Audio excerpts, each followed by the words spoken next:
Welcome to Awakening in Our Conscious Living podcast. My name's Bill, And I'm Luisa.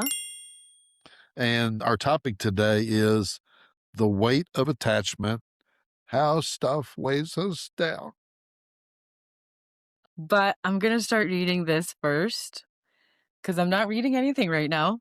So the timing is perfect. So for everyone watching, this is Bill's book, Awakening to Ourselves. Intent is to share as I read my thoughts on this book. Bill sent this to me, and I'm just really, really grateful to you, Bill, for sending this to me. Thank you. I feel like I got a special copy because of the message inside, and it's personally signed. So this is available on Amazon for anyone who wants to get it. So it's available on Amazon. The link will be in the show notes in the description. And if you want to join me as I read through it and share my thoughts, feel free to. I'm happy to discuss the book with anyone, and I'm sure Bill will jump in. I can discuss the book, obviously. What I remember of it. What you remember, because you're already working on your second one, right? Yeah, kind of. Yeah. I've got a topic, and I've been kind of outlining it and messing with it. But I'm coming out of my I don't know, it's not a dark night of the soul, but definitely an upgrade and a need to be in hermit mode. I can feel myself coming out finally. Yeah. We talk about that, the importance of hermit mode, because that's actually what I also call it when I go in through Oh, these really? phases. Yeah. Yes. I'm like, I'm in hermit mode. It's so important because it can feel so lonely, but it's so necessary. Do you want to talk a little bit about like that, about how it felt and how necessary it is and all of that? If you're really, to me, if you're really on some type of path of growth, of sovereignty, you go through cycles as new lessons come in and your perception changes. That energetic process has got to be absorbed into your body. Okay. Uh, so you can't just like read something and go, oh, this is what I believe now, and go out and try and live it. It literally has to be absorbed into the physical body. And so what hermit mode does is, well, I actually call my apartment the Hermitage. I named it the Hermitage like 9, 10 years ago when I moved here. Um, and and my apartment's nice, but it's not like bougie. But there is a fob to get up the elevator to the 16th floor or any of the floors where I live. And so nobody gets up here without permission. And then they've got to come through my locked door. So very few people enter my hermitage And unless they're invited. Um, and that's not too many people get invited either. as it should be, though. I feel strongly about that. I feel so strongly about how many people we let into our space because it's so sacred. Yeah. And Hermit is one of the cards of the tarot, right? Yes. And so the hermit mode is that going inward. Uh, all the sages throughout the world, Eckhart Tolle sat on a park bench in New York or someplace for weeks and weeks and weeks, lived out of a friend's house for, a number of months or something. The Buddha sat under the tree for 40 years. Christ he would preach to people, then he would go to the mountain and retreat, right? Yeah. So this is standard spiritual practice. Uh, have to bring these new ideas into your body. You have to sit and ruminate on them. Now, the word ruminate literally comes from from a cow. A cow chews its cud multiple times. That cow has multiple stomachs, but ruminating means to chew on. And so Oh. you chew on ideas and concepts. And as you're bringing these new ones in, which this is actually going to fall right into where we're going to go today about the weight of attachment, as new things come in, old philosophies have to leave and Yeah. they have to energetically shift out of your body. Yeah. And then it's like springtime again, you go through your winter, now it's springtime, and you have this new energy and you move forth and you put these new principles into action. And then when those principles don't work anymore, uh then you start your new cycle of the fall, the death, right? The summer is sun, it's fire. The fall is the beginning of death. The winter is the hermit mode, and then the spring is the uh, is starting to put stuff into action again. So I don't know where we were going with all that, but it's just the way it works. Yeah. So if you look at any of the mystic traditions, any of the prophets, any of the philosophers, Malcolm X spent a bunch of time in jail. Nelson Mandela spent time in jail. That's when Nelson Mandela flipped from kind of being an asshole to being a spiritual or civic leader. And it's the cycles. You basically just mentioned that, right? Spring and, winter and all of that. And so we've talked about before how life is cyclical. Everything is cyclical. And so just like, those ideas and those new beliefs that you may be kind of now in tune with that you weren't in tune with, that whatever it is that you're replacing, I feel like hermit mode, that's why it's important, even though I showed it earlier while you were talking, but you see the Oh, thank tarot card and you see it's a person, right? And it's this little light and it's, like the light within that darkness that you're feeling, because sometimes it does feel a lot like darkness. You mentioned dark night of the soul. Some people label it that, and that hermit mode is what begins to light the path to the next phase of your experience. And I love the tarot. I use it a lot, I love and the devil. the devil. And if you I pay love the attention to these, if you look at these, and there's so many tarot decks, but the illustrations of them, this is the original tarot deck. The show us illustrations, if show us you that.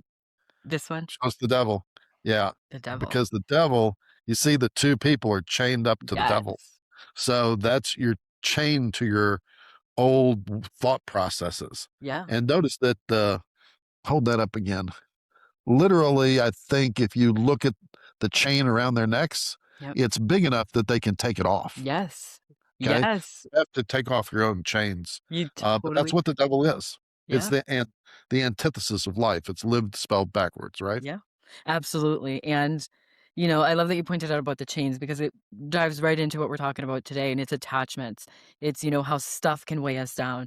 And they have that chain that was put on by someone else, but they actually have the tools, everything that they need, because they each have at least one free hand, actually both, um, to be able to take off the chains. Right. But they don't know that. And that's kind of the same effect that stuff has on us. If you are not conscious and if you are not aware, it can hold you down. And much about, one of the reasons that I share these experiences, aside from being totally okay to look crazy, is because I lived through most of this. I lived in a space where money and things, they just took possession of me. I valued money over everything, and it didn't correlate with who I was because there was nothing physical that I actually cared about. Like, I had a collection of Gucci bags in my closet, and I would never use them. I would never use them. I didn't care for them. I wasn't waiting for the newest one to drop. I didn't care about the material, about the design. I didn't actually care about it, but because the outside world said that this collection was something fancy and of status to have, I had it in my closet, and no one knew but me because I would never use it. 'Cause I didn't Really? care about it. Never used it. I think I used one time on a date night. Oh my Never gosh. used it for the most part, but you know what? The way that I worked for those bags and the things that I was okay with people doing to get me those bags, those were the chains. Yeah. Those were the chains, and I was thinking when I was opening the package with your book about how beautifully wrapped it was. It was so perfectly wrapped. The box was so perfectly taped and everything was in its place. And I, in the past, right along this, this attachment of things and how it can weigh us down, in the past, I would have ripped that package open so quickly that I would never have noticed those things because it wasn't about the things. I placed no value on the things. It was about getting the things and saying that I had the things. Like this book 5 years ago would have been another book on my shelf that I probably would have never read because I didn't value things and I didn't realize the meaning of things. So when I opened this, what happened was a completely different experience because I was like, you know what? I know that my friend Bill took his time to go to the post office, even before then, to think about giving me the book, to dedicate and write the book for me, to then plan his day around going to the post office, to talk, stand in line, talk to the clerk, make sure he had the correct address for me, make sure that he got a receipt with the information about the tracking in case something happened so he could share it with me.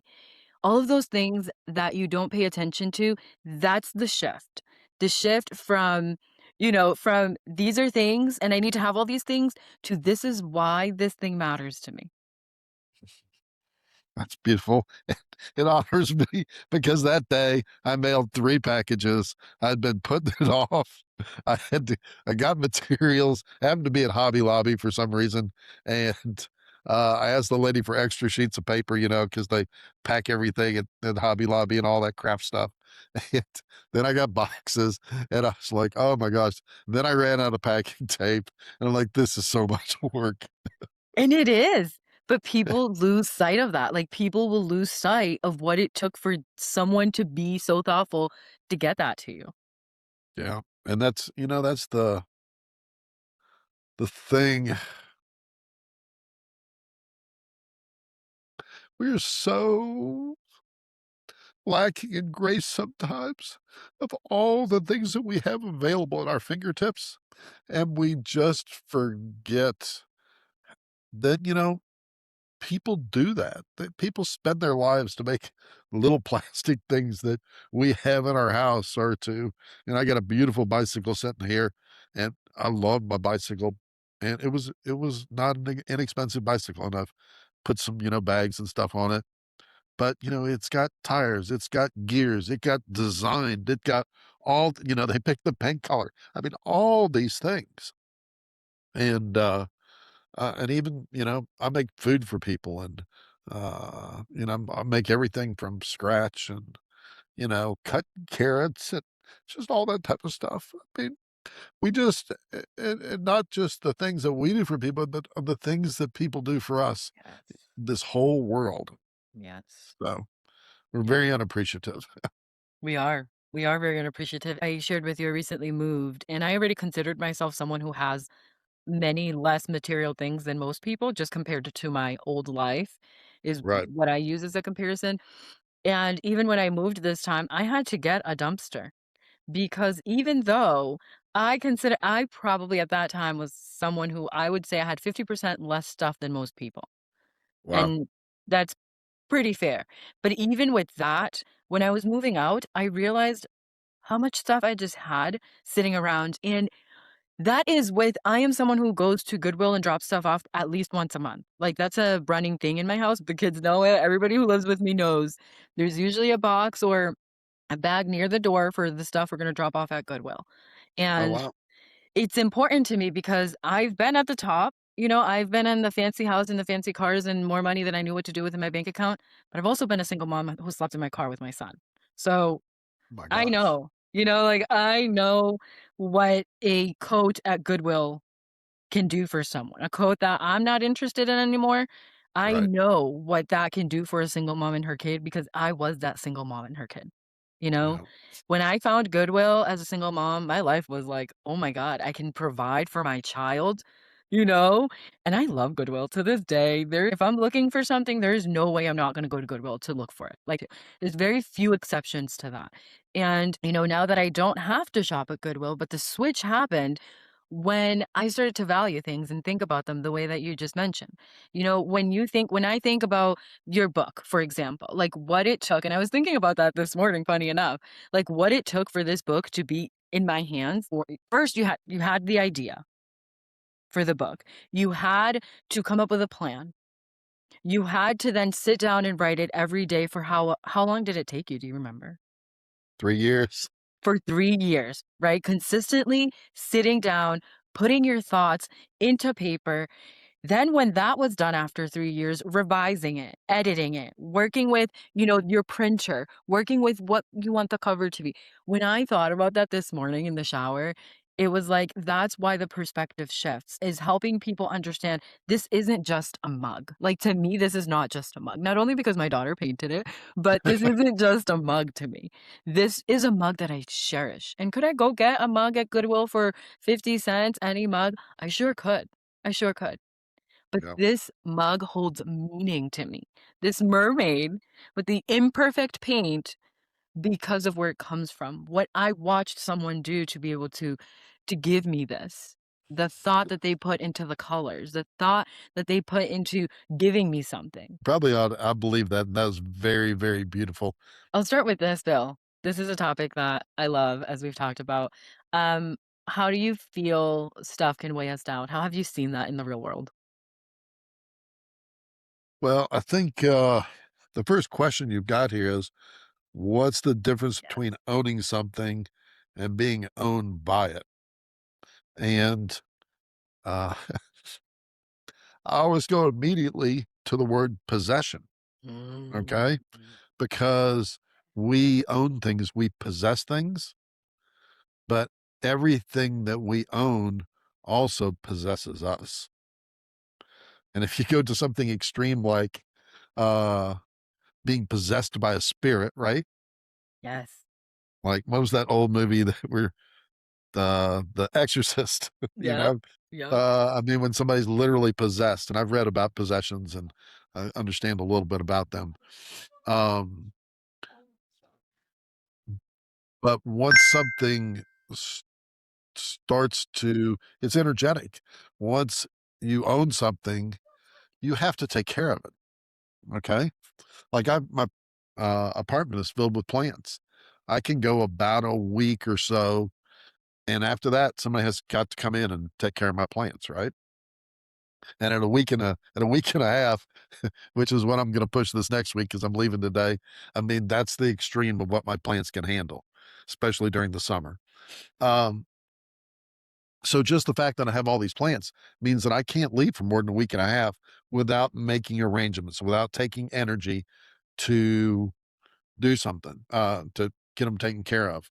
Um, and everything that we own, it takes our time, it takes our energy. Okay. And so every time we add a possession, it takes a little bit of our energy. Well, if you start adding up all the things that you add, whether it's a car, whether you're buying new sheets, it doesn't matter. You know, you're buying a new appliance for your kitchen, all of them take up space. Okay. I live in an 850 square foot apartment and it's got way too much stuff in it right now. It's a bunch of stuff's going to Goodwill in the next month. Um, but I love that idea about putting a bag by your front door. That makes a lot of sense. Um, so, uh, and there's comfort in a lot of these things. But when you end a cycle and that comfort is that you're no longer using something, okay, because you cycle, I mean, you know, I don't need a rake and a shovel anymore because I live in an apartment, right? So those have long been gone. But if I needed a rake because I lived in a house, that's fine to own a rake, right? Yeah. But you don't need 5 rakes, Right. you know? We don't always have to have the best, and everything that we own takes space. So George Carlin, this is an old joke, but he was talking about Americans. He said, when Americans live in a house and then their closets get filled up, they just buy bigger houses Yes. with bigger closets. Yes. And if you drive into your garage and it's got bicycles and chainsaws and this and that and da da da, and you haven't touched any of that stuff in years, it's just clutter and it owns you and it weighs your spirit down. Yeah. Yeah. So that all those things possess us. Yeah. We don't ever really own anything while we're here, right? It's all just temporary. And so really the way to look at all these things is, to me, is what are the tools that I need today to do my mission while I'm here? And then everything that, whether it's physical, or whether it's a company or a family, you are a steward of all your possessions, right? You're a Yes. steward, and not even of possessions, but really of the roles you play with all the people in the world.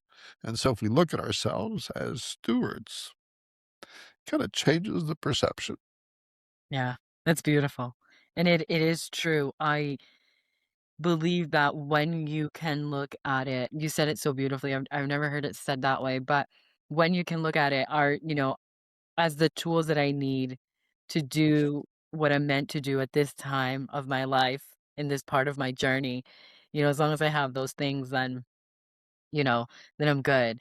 And to your point about Americans, I obviously, as a Dominican American, so Dominican Republic, I think I've shared it's a third world country. It's this little island of Hispaniola with Haiti and Dominican Republic on having the majority of the island. And very third world. I was telling my daughter that when I used to go back home as a kid, one of my grandmothers still had an outhouse. That was our bathroom, was an outhouse. Sure. And our Very shower, simple, very simple. It was very very simple. beautiful. Yeah. Beautiful. And our shower, which it was actually like we were rich, that part of the family was rich because we had a shower. But the way that it worked is that the rainwater that came, there was a thing that held it at the top, a cement made built-in thing, and the rainwater was held there, and then it came through an actual like shower head. And that was the rich part, was that we had a shower head. Because otherwise, before that, it was with a bucket, and I remember those days before I came to live to the US, it was with the bucket of water, and your mother, grandmother, aunts, which is why community was so important, would boil the water, so you couldn't just go take a shower. This wasn't a like, "Oh, let me go run in the shower." You had to have the water boiled before, you took a shower, and, there was no filter with that shower head. There was no filter, so and sometimes, you would shower and there was a frog next to you, and that was just part of it because that frogs hung out up there with the water. So, I say all that to say because to your point of we just buy bigger houses, like, back home and I think this is where the humbleness comes from that I lost, is you to say that you have the basics at that time, it's much different now, but to say that you had the basics, that was a gift. To say that you knew where your food was coming from every day and that you had a shower, that you had water to shower every day, that you had Right. water to drink every day, that was a gift. There was one family I remember, I stayed at their house for a little bit, that they had to ration the water. So they couldn't afford to build a water holder on top of their roof, so they had buckets that held the rainwater. And based on Wow. however many buckets they could afford, they had to ration that out and hope that it rained before that water ran out. And that was normal. That was normal. Um, and having the basics was a gift. And I think that for Americans, where we make so much money, where we have so many opportunities for work, like for me, a lot of times I had 2 jobs. I had my full-time professional job, and then I would do a lot of overnight work as, a in-home caregiver. I Mhm. did a lot of that for, like, a second job. Realistically, my first job income was probably more than plenty. But in this new mindset that I found myself in where stuff owned me because it Right. did, I needed a new car every 3 years. My kids needed to wear North Face and, oh, blah, blah, blah, Uggs, and oh my god, and we needed to send our kid to the most expensive daycare in the area. You get lost in that because that physical possession, like you mentioned, it holds you down energetically. Now there's something else that's taking your attention. I need to make sure that there's enough money in my bank account for when that $400 childcare expense hits next week and the week after that. And I need to make sure that I can buy my kid the best North Face jacket that comes out for that season this next winter season. I need to make sure that my kid goes to the best summer camp this coming summer. That's energy that's being pulled from you. When you have to think about that, you're giving energy to that. And that's how, that those physical possessions, they act as anchors and energetic contracts that hold you down. And they weigh you down. They weigh down your mental processes, mentally fogged because you can't think beyond that, especially if you can't meet that, right? If I can't Right. pay $400 a week for daycare and my bank account is showing that, how embarrassing is it going to be for me? How am I gonna tell the daycare that I can't? You know what I mean? All of these things, all of these thoughts, they weigh you down. And I think that a lot of time we don't realize that energetically how much they're taking away from us because we're like, "Oh, no, I'm just looking for a solution to that." And yes, you are looking for a solution to that, but what is that taking from you? Mm. It's taking your life away from you is what it's taking Yeah, away from you. absolutely. Yeah, and when you realize that, whew, oh, the weight I can, like when you recognize what it's taking from you and you let that go, it's you feel it. It's like a bricks off your shoulders. It's bricks of weight off your shoulder that you let go. Mhm. If you're waking up, questioning everything, and trying to reconnect with who you truly are, I wrote this book for you. It's a guide to remembering your divine nature, healing old conditioning, and stepping into inner sovereignty. If that resonates, check out the link below, www.atobook.com. Yeah.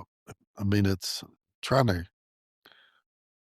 missing the word right now, but it's, we talk in the spiritual realm about salvation, Mm, and that's not the word I'm looking for, but uh, really this walk toward becoming whole, because toward becoming sovereign, uh, it's a walk toward freedom, yes, right? yes, And possessions take away our freedom. yes, they do. Yeah, They tie us into the system, very much so. the Yeah, perceived system too. That we have to have North Face, or we have to have Uggs, or we have to have a Mercedes, or whatever it is. And not that it's wrong in having any of those things, but it's about the realization of what the cost is, yes, not the cost financially, the the cost of we have to give our lives away for it. yeah. If you have to work an extra 5 hours a week for that new car, that's the cost. If you have to Yeah. give up going to church on Sundays, for example, if that's your thing, so that you can work an extra shift to be able to afford that daycare expense, that's the cost. Those are the Mhm. costs that we're referring to. Because materially, the costs are one thing, but what's it really costing you as far as life and as far as your experience here, Are you really living out your purpose if you're focused on these material things? If your priority and what the only thing that you're giving to is those material things, are you living out your purpose? Because I feel like for a lot of us, and this goes right into the next question is, can stuff be a form of spiritual bypassing? And I believe that for a lot of us, it's exactly what it is stuff, all of it. Right now I'm looking at my bed, I have 5 pillows. Like, do I sleep with 5 pillows? Like, do I sleep with 5 pillows? Like, can my neck even handle that? You know what I mean? Um, and what can happen a lot of times is we use that as sort of a sedative. Like, so instead of focusing on our spiritual path, instead of focusing on what we feel, on what feels true, on what we're in alignment with and what's not, on what we need to shed or what we need to, let incorporate into our system. Instead, we are just making sure that our house looks perfect. We are making sure that it looks like it's from out of a magazine. We're making sure that my nail tech is the best nail tech because I need to have the best looking nails in the office. Like, we're making sure that all of these things are happening, but we're not focusing on how any of it feels. We're not focusing on internal alignment or misalignment. And we're just telling ourselves that this is what's fulfilling. But what we're really trying to avoid is that void that we know we feel. Mhm. So why don't you define you use the word spiritual bypassing. Why don't you define or give us a definition of spiritual bypassing? So, spiritual bypassing to me is when you're using any spirituality. So, I'll say this the example of it is what it is, or it is what it's meant to be. If it happens that way is because that's the way it was meant to happen. And it's not that that may not be true. It's not that. Is when you're using that instead of doing the internal work, instead of focusing on how it feels, instead of focusing on, what actions or inactions should have taken place or should be taking place in order for that thing to happen or not happen. Yeah, it's like that line where you are, instead of going deeper here, where hey, there's more to this. I'm feeling it, but you're avoiding it. And instead, you're doing these things or saying these sayings or buying these, purses to cover it. So for me, the void of the purse, for an example, owning the purpose, owning the purses was really covering up that I just felt inadequate. I didn't feel like I fit in socially. So I needed something that looked like I fit in socially. So the collection of purses made me feel and know, even though no one else saw it, made me feel and know that I did fit in because I could afford all the things that the people that I wanted to fit in with had. Mm-hmm. So that spiritual bypassing is, instead of me going in deeper, what I did is I put those purses there to cover whatever it was that I didn't allow myself to dig in deeper and figure out what wound was causing that pain and that void that I was feeling of being socially unfit. Yeah, I think that's a good example. Okay, so our next question. We're already at the fourth question. Okay. How do we practice sovereign detachment without becoming ascetic or rejecting the world? I knew what the word ascetic was, but I wanted to look up the etymology of the word ascetic. Okay. So I looked it up already. So I want to talk about that word for just a second. Okay, this is great. The definition of an ascetic, or the definition of the word ascetic, is a person who practices severe self discipline and abstains from all forms of indulgence, typically for spiritual or religious reasons. Okay. So, throughout history, there's been a lot of people that, they used to wear, what, what were those shirts? Hair shirts. Have you heard of that? This is a long time ago, middle ages, where they'd wear a hair shirt and the hair on the shirt was rough and it would irritate the skin. And they did that as a religious practice. Okay. Okay. Okay. To remind themselves to stay true to their spirituality or whatever it was. But I thought this was interesting, this definition. The person who practices self discipline or abstains from indulgences for spiritual or religious reasons. Okay. And we're getting back to this. I'm disliking this spiritual term more and more.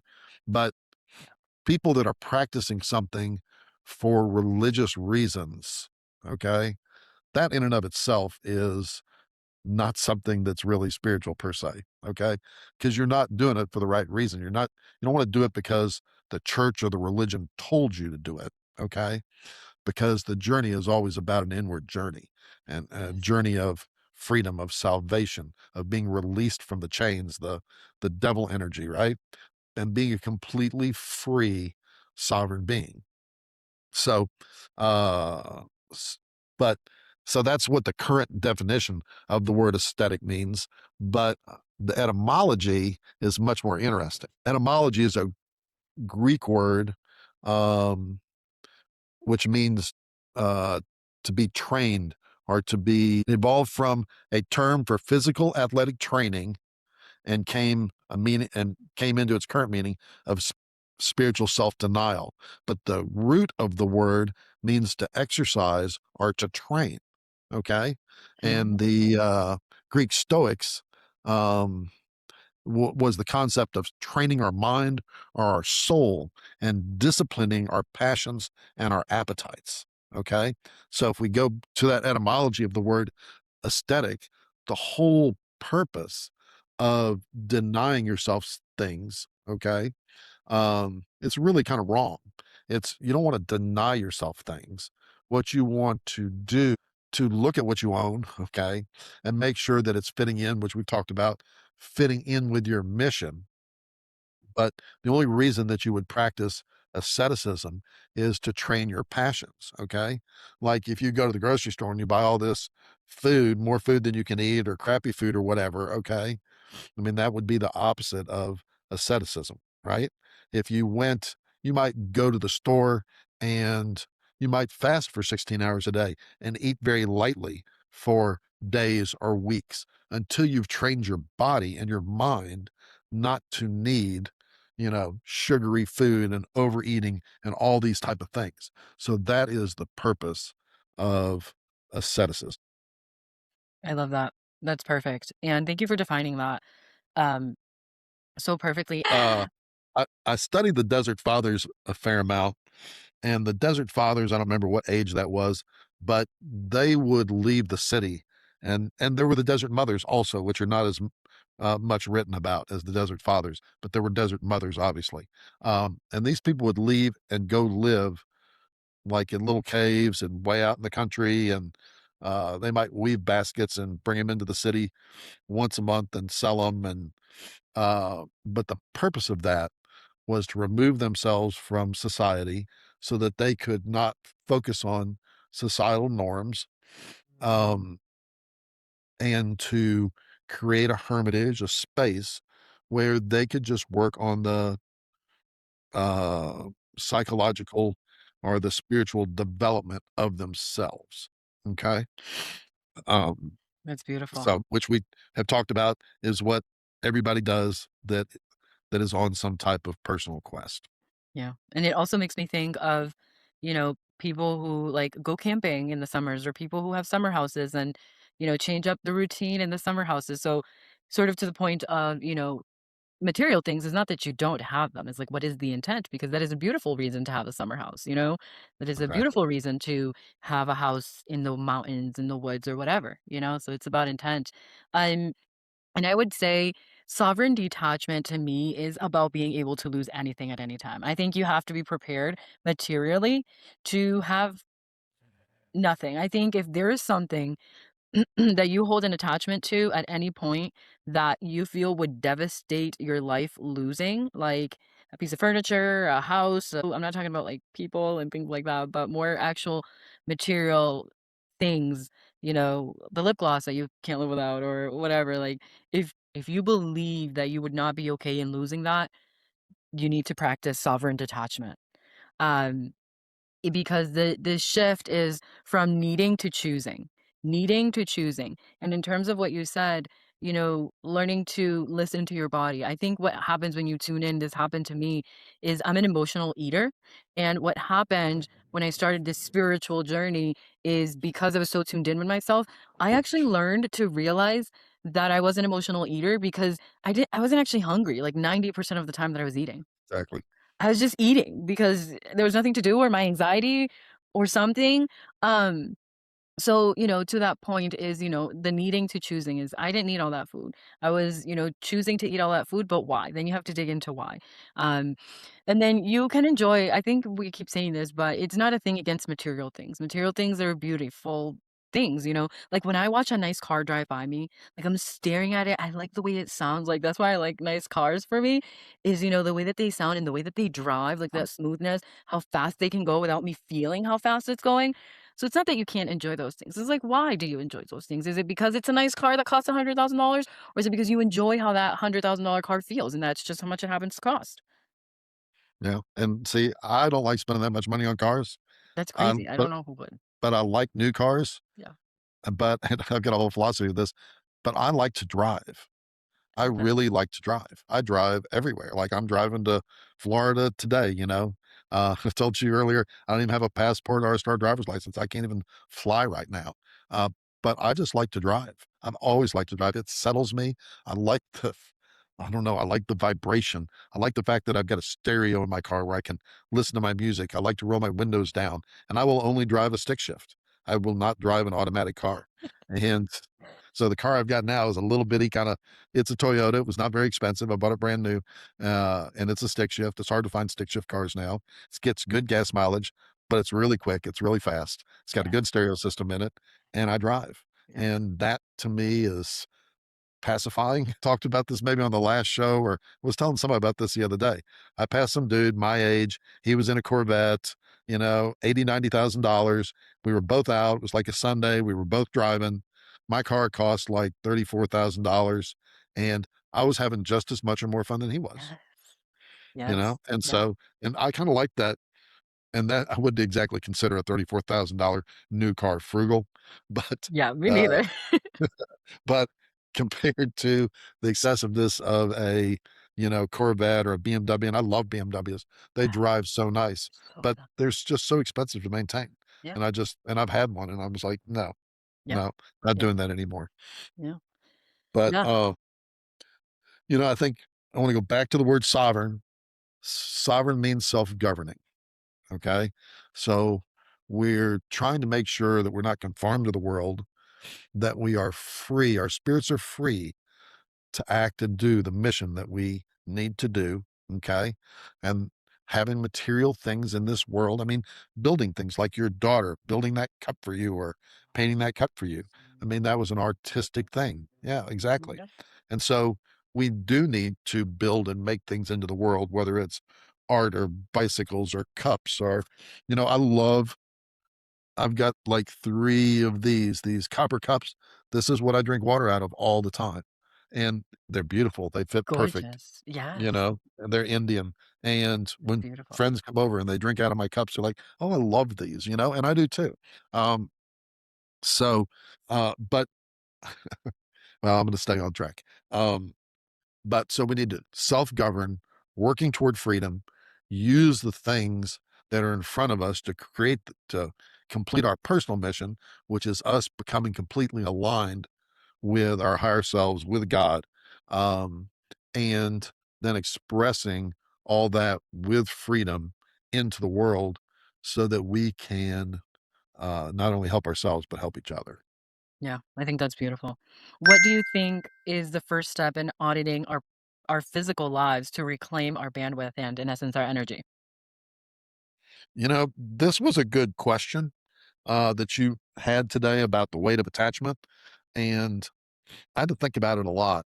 Um, but I think we have to look around at every single, from this perspective, every single physical thing we have in our lives and ask, how much of my time does it take? How much of my money does it take? Therefore, how much of my energy is it taking? Okay. And if things are taking energy that are not giving you back the value that you need to do your mission in this world, then there's an imbalance. And that could be, and I think one of your questions had to do with clutter, or said something about clutter. Um, if you have all these things around you and you're not using them, you used them at one point in time and they were valuable to you then, but they no longer are now. You still, even like I've got a set of headphones over here that I haven't used in a long time, and I bought them for a podcast, and occasionally I do use them, but that takes energy and space. Yeah. Okay. And that costs money. Um, and so every little thing that you have around you, whether you realize it or not, it takes a certain amount of energy. Okay. It's either got to sit in a space in a box, it's got to be dusted, it's got to be watered, air's got to be put in tires. You have to buy laundry detergent, whatever it is. Okay. All takes energy. And so we have to look around in our space and go, you know, is that part of an old cycle? Is that, Mhm. something that belongs in this cycle? Or am I holding on to it because I remember all the good times that it brought to me or the memories? Okay. And there's nothing wrong with having beautiful memories and a couple little reminders. But when you've got so much stuff around you, at some point in time, it weighs you down. And, one of the reasons why they call alcohol spirits, okay, it's a spirit, right? And when you get drunk, you feel light and fun, okay? Well, that is the natural feeling of our spirits is light and fun. But when we have all these things around us that hold us down, we can't feel that light, fun spirit that we have. And so that's the reason to get rid of some of the physical things in our world. There's nothing that is going to help you tune into yourself like having the time to tune into yourself. And sometimes that means making the time, but sometimes making the time requires you to get rid of all the things that are taking you away from feeling like you can make and take that time to tune into yourself. Tuning into yourself is the ultimate choice that you can make to, continue on your spiritual journey to get aligned um, with what your mission is here, what you came here to do, and getting rid of everything that's not that is a great first step into that direction, which leads you into being a sovereign being, leads you into leading lives that give you that freedom to allow you to feel that, that playfulness and that joy that ultimately then on the other side allow you to enjoy and appreciate the material things that are part of this 3D world that you did come here to experience. Absolutely. I love going to a museum. You can look at all the beautiful art and you can have that memory and you don't have to bring it home with you. Yeah, exactly. Exactly. I love going everywhere, like to places and not coming back with a knickknack. I feel like that's a very American thing that drives me nuts. It's like I went there, I experienced it. I don't need to come back with something with a knickknack to remind me of that because then I have all these things that I then need to put work into getting rid of as well. So yeah. Exactly. Yeah. Enjoy it, experience it all. You don't need to own it all because ultimately it will own you. That's right. Ultimately, everything you own owns you. Yeah. Thank everybody for following us. Hope you got something out of this, and we love you. Yeah, we love you and until next time. Pura vida.